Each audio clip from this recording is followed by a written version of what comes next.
Waalaikumsalam warahmatullahi wabarakatuh. Selamat pagi teman-teman dan juga Ibu Ufatul Ma'rifah selaku dosen pemangku mata kuliah kajian pengembangan kurikulum. Kami dari kelompok 1 ingin mempresentasikan hasil analisis dan juga pengembangan dokumen KOSP kami dari SD Negeri 229 Gresik.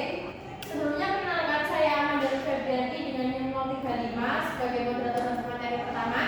Saya Asmaul Husna dengan NIM 034 sebagai materi kedua. Saya Wira Subakti dengan NIM nomor 3 sebagai materi ketiga. Dan saya Mubarok dengan NIM 015 dengan pemateri keempat. Baik, langsung saja. Jadi yang pertama yaitu pada bab 1 karakteristik satuan peserta didik, satuan pendidik. Mohon maaf. Yang pertama yaitu poin A, profil dan karakteristik peserta didik. Di SD 22 Gresik memiliki peserta didik sebanyak 177 siswa, terdiri dari 90 siswa laki-laki dan juga 87 siswa perempuan. Selain itu, berdasarkan demografi ekonomi, wali murid kebanyakan bekerja sebagai pegawai atau swasta, yaitu sebanyak 77%. Lalu 16% wira swasta, 3% PNS, 1% petani, dan 2% karyawan lepas. Berdasarkan hasil evaluasi tahun 2025 pada rapor pendidikan, ditemukan capaian kognitif peserta didik. Yang pertama yaitu kemampuan literasi didominasi kategori dasar, yaitu sebesar 54,17% dengan 33% kategori cakap dan 12,5% perlu intervensi khusus. Lalu kemampuan numerasi didominasi kategori dasar, yaitu 79,17% dengan hanya 8,33% kategori cakap dan 12,5% perlu intervensi khusus. Daerah sekolah sendiri terbilang sangat strategis karena berkembang di wilayah industri dan mobilitas masyarakat yang dinilai heterogen. Mobilitas masyarakat yang dinilai heterogen dapat membentuk karakter mandiri urut kreatif bagi peserta didik. Lalu selanjutnya yaitu bagian C, analisis satuan pendidikan. Analisis yang pertama yaitu stress atau kekuatan, di mana yang pertama lokasi strategis di pusat kecamatan Menganti di daerah industri dapat membentuk karakter mandiri dan juga urut bagi peserta didik. Lalu yang kedua, kurikulum bermuatan lokal, yaitu ada dua, bahasa Indonesia dan juga PLH. Yang ketiga, implementasi kebiasaan religius. Di SD Menganti terdapat ekstrakurikuler Banjari dan juga kebiasaan sholat duha dan sholat duhur berjamaah. Lalu yang keempat, sebagai wadah peningkatan guru terjadwal, rapi, kombel mingguan, KKG dan IHT. Kelemahan yang pertama yaitu capaian rapor pendidikan dan literasi dasar hanya 79,17% dan literasi dominan dasar 54,17%. Terdapat 12,5% siswa dalam kategori perlu intervensi khusus pada literasi dan numerasi. Mayoritas orang tua bekerja sebagai buruh pabrik atau swasta dengan waktu pendampingan belajar yang sangat terbatas di rumah. Lalu ada peluang opportunities. Yang pertama yaitu pendekatan geografis dengan kawasan industri dapat membuka peluang kemitraan strategis bagi sekolah dan mitra. Lalu yang kedua ada dukungan regulasi Pemda untuk mengembangkan kurikulum besar berbasis lingkungan yang itu bisa disalurkan pada muatan lokal yaitu PLH. Lalu yang ketiga, pemanfaatan platform Merdeka Mengajar atau PPM secara intensif untuk meningkatkan mutu pedagogi guru. Yang terakhir yaitu ada tantangan. Yang pertama yaitu dari dampak negatif lingkungan industri itu dapat menyebabkan polusi dan kepadatan wilayah di daerah tersebut yang membuat siswa kurang nyaman dalam pembelajaran. Lalu yang kedua, ketersediaan fasilitas penunjang teknologi digital atau gadget siswa di rumah akibat variasi ekonomi. Lalu kedua yaitu ada visi dan tujuan. Dalam visi kita menambahkan pengembangan yaitu siswa UPT SD Negeri 229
membedah literasi digital, artikel ilmiah populer, kemudian presentasi kelompok, memanfaatkan proyektor kelas.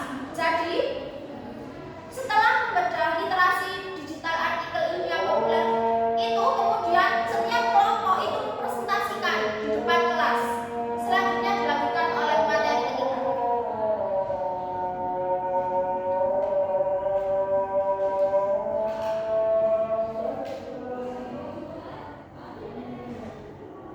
Selanjutnya yakni bagian strategi taktis guru untuk meningkatkan kemampuan numerasi.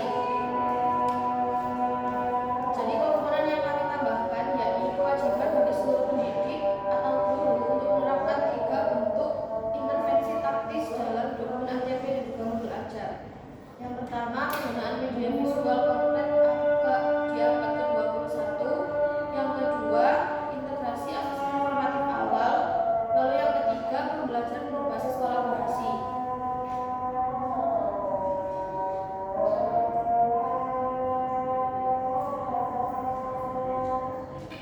Alasan kami melakukan pengembangan pada bagian strategis taktis guru yakni sebagai tindak lanjut utama guna mengatasi kelemahan kognitif siswa, di mana nilai kemampuan numerasi dasar di rapor pendidikan tahun 2025 masih sangat dominan di angka 79,17%. Siswa masih berada di tingkat dasar.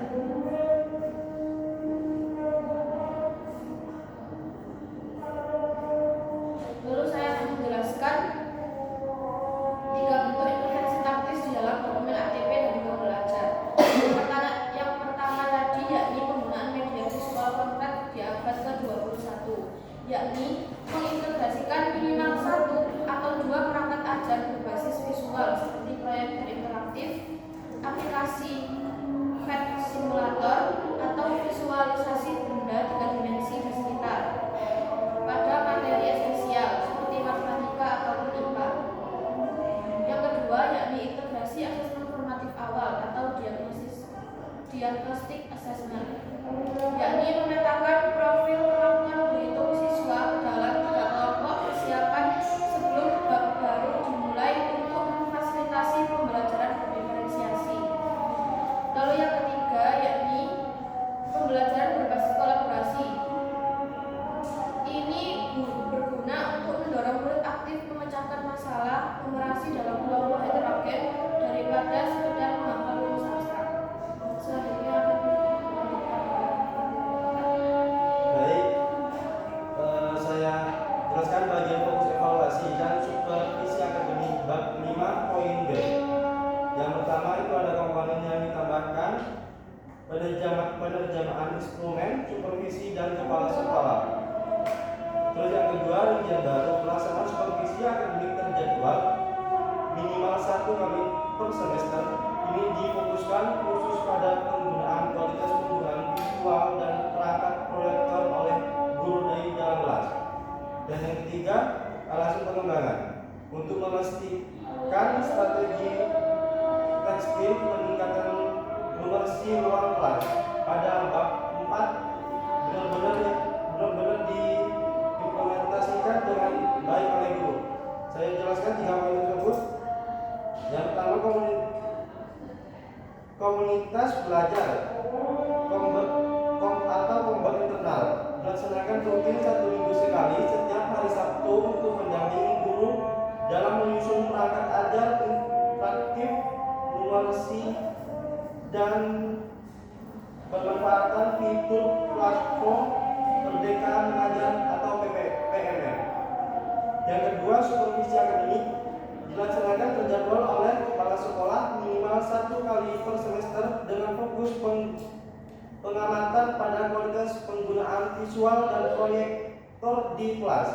Dan yang ketiga, in-house training atau IHT diselenggarakan minimal tiap 6 bulan sekali dengan mengundang pakar atau praktis pendidikan dari perguruan tinggi mitra guna mengupgrade kompetensi pedagogik terkini guru. Saya kembalikan ke moderator. Baik, mungkin itu saja beberapa pengembangan dari KUSP SDN Negeri 229 Gresik dari kelompok 1 kami. Kurang lebihnya mohon maaf. Wassalamualaikum warahmatullahi wabarakatuh. Waalaikumsalam.